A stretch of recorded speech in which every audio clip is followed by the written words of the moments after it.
Hallo meine Freunde, hola Madridistas. Ich habe kurz vor Ende des Jahres noch einen absoluten Banger auf diesem Kanal. Ich würde sogar so weit gehen, dass ich deutschlandweit wahrscheinlich der Einzige bin, der hierüber berichtet. Und dabei rede ich über den Fall, über den alle reden müssten. Den größten Skandal in der Geschichte des Fußballs. Vielleicht sogar in der Geschichte des Sports. Ein Verein mit der Größe des FC Barcelonas hat über 20 Jahre den Vizepräsidenten der Schiedsrichter bezahlt. Wir reden über Zahlungen von über 8 Millionen Euro. Und in diesem Fall zeige ich euch heute einen neuen Protagonisten.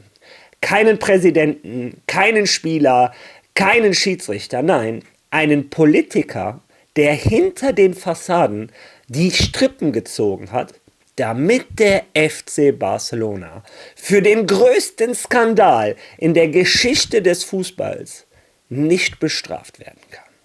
Ich weiß, es hört sich an wie eine Verschwörungstheorie, wie eine Hollywood-Filmvorlage, aber meine Freunde, genau so ist es in Spanien passiert. Viel Spaß beim Video.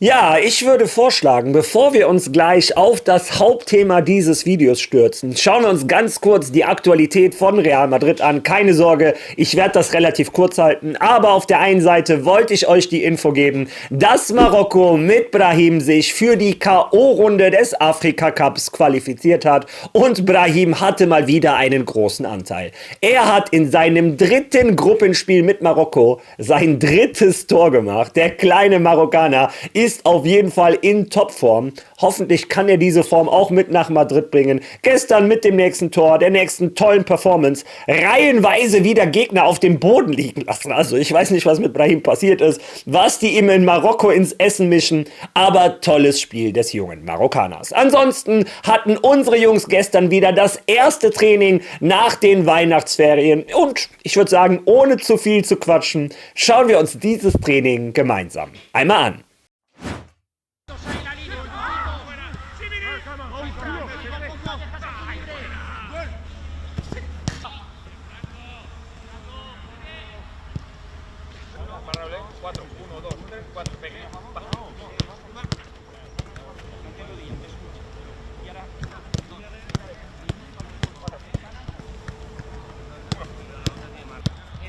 Let's go, Jude! Aguanta, Franco, aguanta. Primero, Jude.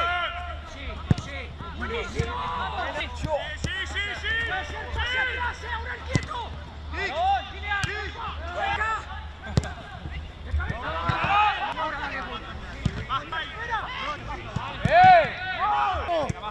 Va, calidad. Vamos. Por fuera. Hay que progresar. Buena, gol. No lo sé. Justito. Buena. Corres.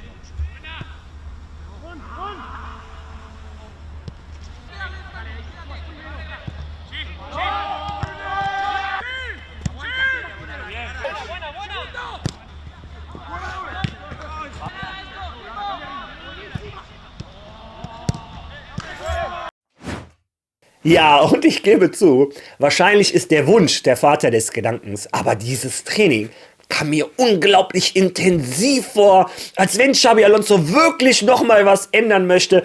Die Stimmung, alle waren konzentriert. Naja, weiß Gott, wir Madridistas haben sehr viel gelitten in den letzten Wochen, in den letzten Monaten. Wir halten uns an den dünnsten, kleinsten Strohhalmen fest. Naja, mal schauen. Vielleicht täusche ich mich und vielleicht bringen diese Jungs ja wirklich die Leistung mal auf den Platz. Aber das war es auch schon rund um Real Madrid. Jetzt kommen wir zum Hauptthema dieses Videos. Wir kommen zu Albert Soler. Und ich bin ganz ehrlich, ich bin fassungslos.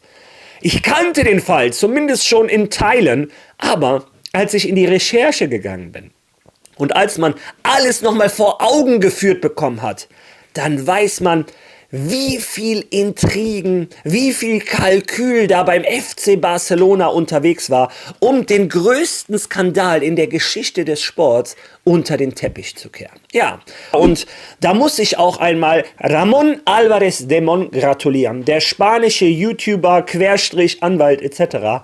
hat in Spanien jede Aussage zum Fall Negreira exklusiv auf seinem Kanal veröffentlicht. Unter anderem auch die Aussage von Albert Soler.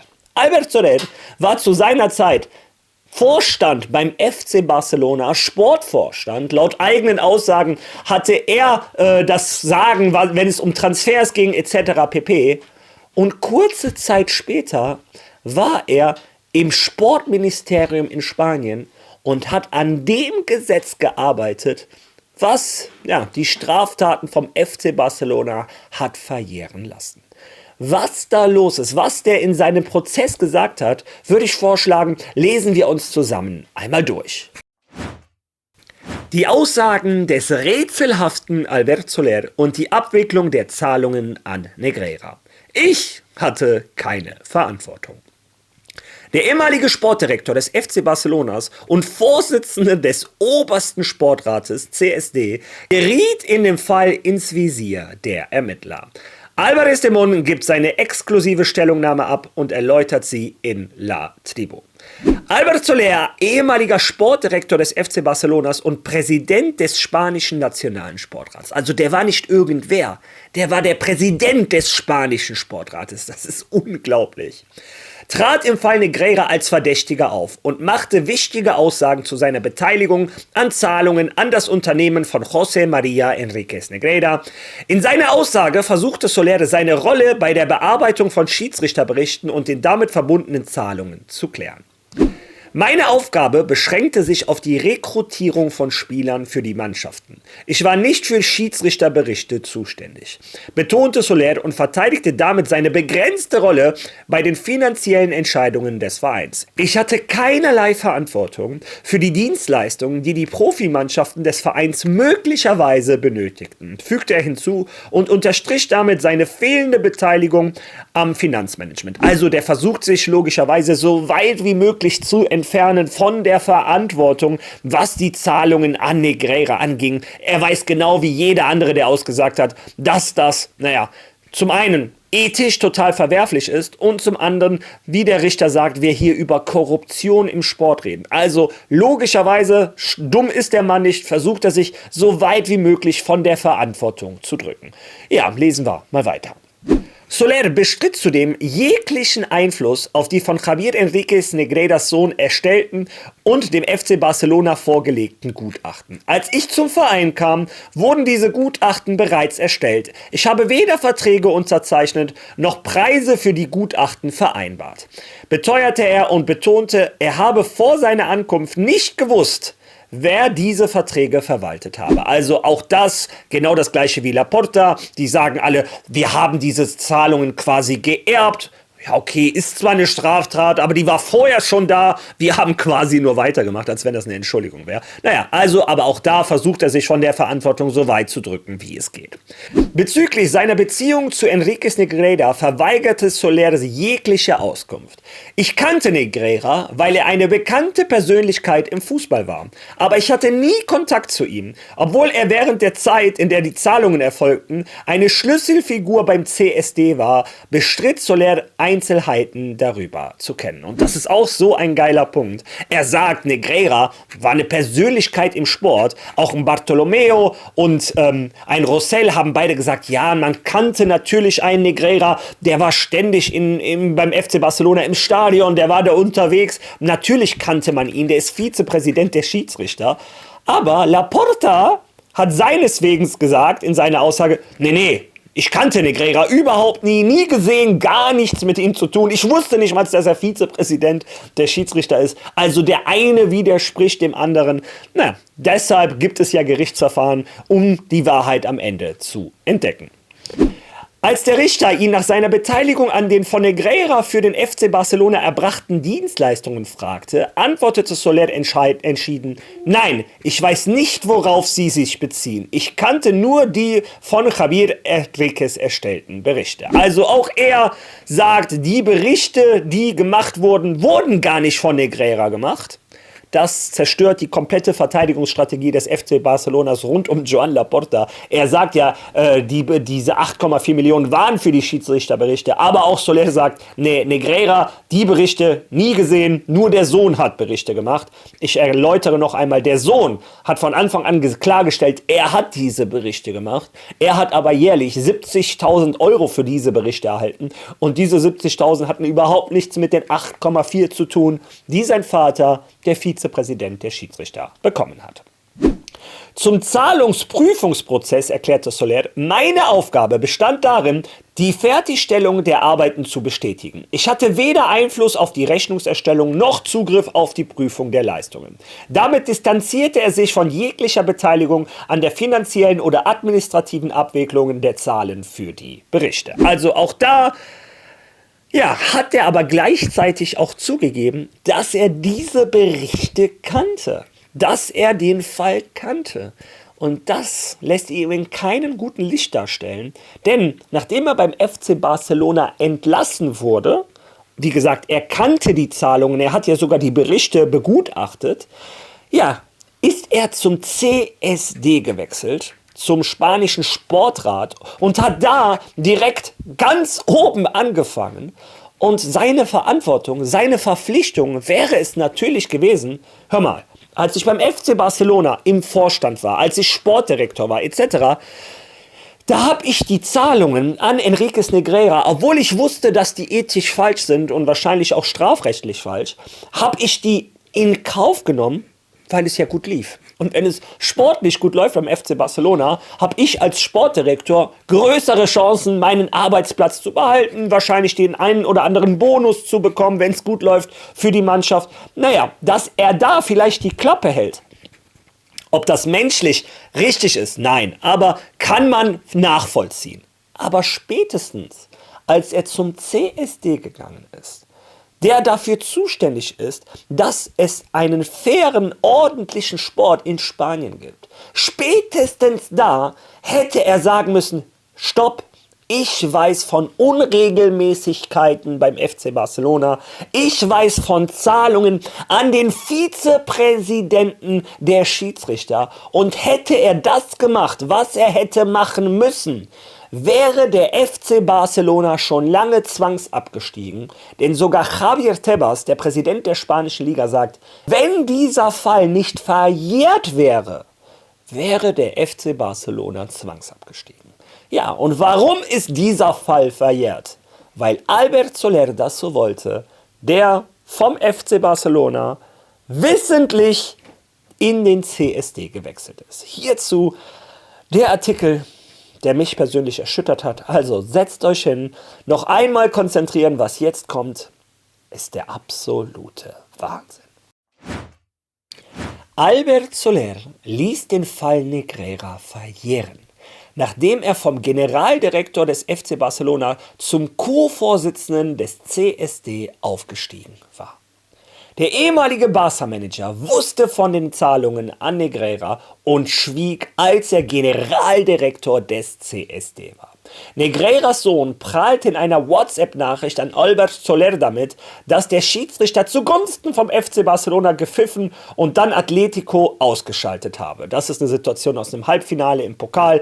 Damals hat Atletico Madrid stark vom Schiedsrichter benachteiligt und Enriquez Negreira schreibt per WhatsApp, die hat die Guardia Civil, die spanische Polizei, gefunden, an Albert Soler. Somit konnte er auch nicht verheimlichen, dass er Kenntnis hatte zu Enriquez Negreira oder besser gesagt zu seinem Sohn.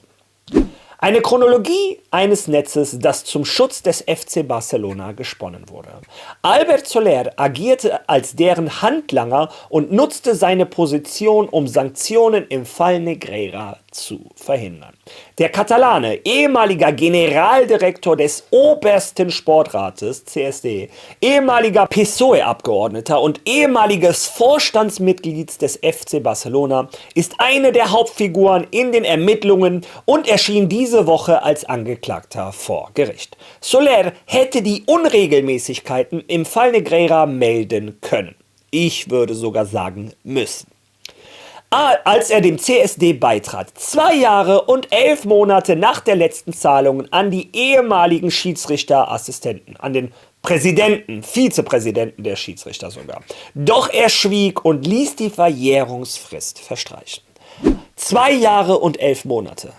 Nur als Hinweis, schwere Straftaten verjähren nach 3 Jahren. Also er hätte es machen müssen. Albert Soler gehörte in einigen Jahren dem Vorstand des FC Barcelonas an, als insgesamt 8,4 Millionen Euro an den ehemaligen Vizepräsidenten der Schiedsrichter José María Enríquez Negreira gezahlt wurden. Im Gegenzug für diese Schiedsrichterneutralität, wie dieser gegenüber den Steuerbehörden erklärte. Von 2014 bis 2021 war er in verschiedenen Abteilungen des FC Barcelona als Führungskraft tätig und galt als Bartomeus wichtigster Ansprechpartner. Mal war er das Gesicht von Neymars Abschied vom FC Barcelona, mal das Gesicht der Basketballabteilung. Albert Soler war überall involviert. Ende März 2021, nach seinem Wahlsieg beim FC Barcelona und seiner Rückkehr ins Präsidentenamt, entließ Joan Laporta Albert Soler. Dies war eine der ersten und bedeutendsten Änderungen, die der damalige Präsident an seine Führungsriege vornahm. Soler wusste zu diesem Zeitpunkt von den Zahlungen an den ehemaligen Vizepräsidenten der Schiedsrichter, wie er am 21. September 2022 bei einer Vernehmung im Fall Negreira gegenüber der Polizei aussagte. Auch der spanische Fußballverband erstattete Anzeige beim Nationalgericht und beantragte Ermittlungen gegen Soler. Wegen des Verdachts, Zahlungen von bis zu 3 Millionen Euro an Negreira während seiner Zeit beim FC Barcelona vertuscht zu haben. Also der Typ wusste von den Zahlungen und hat sie vertuscht. Aber es wird noch schlimmer, also passt auf. Während seiner Jahre als Führungskraft in Barcelona genoss Albert Soler das Vertrauen des ehemaligen Präsidenten von Barcelona, José María Bartomeu, und kannte die vom Januar 2011 bis Juni 2018 von den Unternehmen Needstab und Das Nil in Rechnung gestellten Beiträge, die beide von José María Enríquez Negreira und seinem Sohn kontrolliert wurden. Mit Negreira Junior sprach er übrigens über Schiedsrichter via WhatsApp, wie er aus dem ersten Bericht zu dem Fall hervorgeht. Er war es auch, der ihm mitteilte, dass seine Dienste nicht mehr benötigt werden, nachdem sein Vater keine prominente Rolle mehr im Schiedsrichterwesen gespielt hatte. Soler hätte die Ereignisse im Fall Negreira Monate nach seiner Entlassung beim FC Barcelona melden können, da er im Mai 2021 Generaldirektor des obersten Sportrates wurde. Eine hohe Position im öffentlichen Dienst einer Organisation, die angeblich die ordnungsgemäße Funktion des spanischen Sports überwacht. Also, das ist unglaublich. Es war knapp. Nur noch 1 Monat bis zum Ablauf der 3-jährigen Frist. Doch die letzten Zahlungen an Negreira aus dem Jahr 2018 waren noch nicht verjährt. Trotzdem schwieg er. Sein Schweigen, das Verstreichenlassen des Falls, war der erste Schutzschild, mit dem er den FC Barcelona verteidigte. Albert Soler, einst in den höchsten Kreisen des CSD, Nationaler Sportrat, und enger Vertrauter des damaligen Sportministers Miquel Iceta, und jetzt aufpassen, war einer der Hauptbefürworter des Sportgesetzes, das Ende 2022 verabschiedet wurde, kurz bevor der Fall eskaliert worden soll. Also kurz bevor der Fall eskaliert wurde, wo er selber schon vor der Polizei aussagen musste, als er wusste, der Fall eskaliert, hat er auf einmal bei diesem Sportgesetz hart gedrängt, dass sich da Sachen ändern. Und hört euch mal an, was er veranlasst hat. Das umstrittene Sportgesetz. Zu diesem Zeitpunkt hatte die Steuerbehörde Enríquez Negreira bereits zur Aussage vorgeladen. Barca wusste, dass die Steuerbehörde den Fall an die Staatsanwaltschaft Barcelona weitergeleitet hatte und dass die ersten Vernehmungen durch die Polizei bereits stattgefunden hatten. Darunter auch die von Soler, der als zweiter Beamter des CSD aussagte. Dort gab er zu, von den Zahlungen an Negreira gewusst zu haben, obwohl er in seiner Funktion als Regierungsbeamter nichts unternommen hatte, um dies zu melden. Ja, und was jetzt kommt, ist das, was mich fassungslos gemacht hat. Ich wusste zwar einiges, aber das wusste noch nicht mal ich. Hört euch das jetzt an. Im neuen Sportgesetz verschärfte Soler die Verjährungsfristen für leichtere und schwerere Verstöße und verdoppelte sie in beiden Fällen. Also, ihm ist Ethik anscheinend wichtig. Sowohl bei leichten als schwereren Verstößen hat er die Strafe verdoppelt. Lediglich für sehr schwere Verstöße, zu denen auch der Fall Negreira zählt, blieb dies aus. Welch ein Zufall. Tatsächlich ignorierte die Regierung die Bestimmungen des Ethikkodex des spanischen Fußballverbands aus dem Jahr 2015, wonach Bestechung und Korruption im Fußball nicht verjähren. Also, dieser Mann, kurz bevor er wusste, ich musste schon vor der Polizei aussagen, der Fall ist eskaliert, der geht jetzt zur Staatsanwaltschaft. Auf einmal drängt er auf ein neues Gesetz als Vorstand im spanischen Nationalen Sportrat.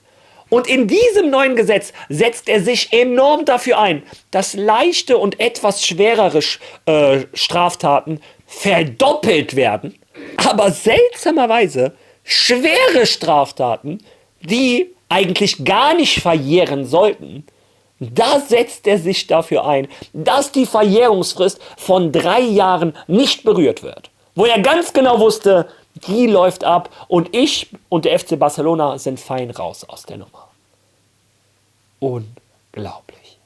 Nach Verabschiedung des Sportgesetzes beendete Albert Soler seine Tätigkeit beim CSD und wechselte im Januar 2023 zu Acento Public Affairs etc. Das ist das Ende des Artikels. Also, der ist nur zum nationalen CSD gewechselt, ist da Vorstand geworden, nur um dieses Gesetz, verjähren zu lassen oder nicht zu verändern, damit der FC Barcelona frei aus der Nummer kommt. Hat sich super engagiert, damit das leichte Straftaten, schwerere, die müssen verdoppelt werden. Aber die schwersten, die eigentlich gar nicht verjähren sollten, wenn er sich an die Vorschläge gehalten hat, die hat er genau nach 3 Jahren verjähren lassen. Wo er wusste, das geht hier gerade vor Gericht. Also, meiner Meinung nach ist ganz klar, was der FC Barcelona da gemacht hat. Die haben ihn eingeschleust ins CSD, damit sie ohne Strafe aus diesem Riesenskandal entkommen. Wie gesagt, es hört sich an wie eine Verschwörungstheorie, es hört sich an wie ein Hollywood-Blockbuster, aber das ist der Karriereweg von Albert Soler. Ja, wie gesagt, ich habe euch versprochen, das Jahr kurz vor Ende des Jahres nochmal einen absoluten Banger zu bringen. Für mich ist es ein absoluter Banger. Ich bin gespannt, wie ihr das seht. Lasst eure Meinung in den Kommentaren. Und ich weiß, der Fall Negreira ist für viele ein bisschen langweilig. Der zieht sich genau das, was der FC Barcelona vorhat. Aber teilt dieses Video, liked dieses Video, lasst ein Follow da, hypen. Dieses Video, sorry, dass ich das so sagen muss, aber das sollte nicht ein kleiner YouTuber machen. Dieses Video sollte in den großen deutschen, nationalen Blättern stehen. Wir reden hier von einem der größten Skandale, für mich den größten Skandal in der Geschichte des Sports. Ich bedanke mich, dass ihr bis zum Schluss da geblieben seid und ich würde vorschlagen, wir sehen uns morgen ein letztes Mal in diesem Jahr. Bis dahin. A la Madrid.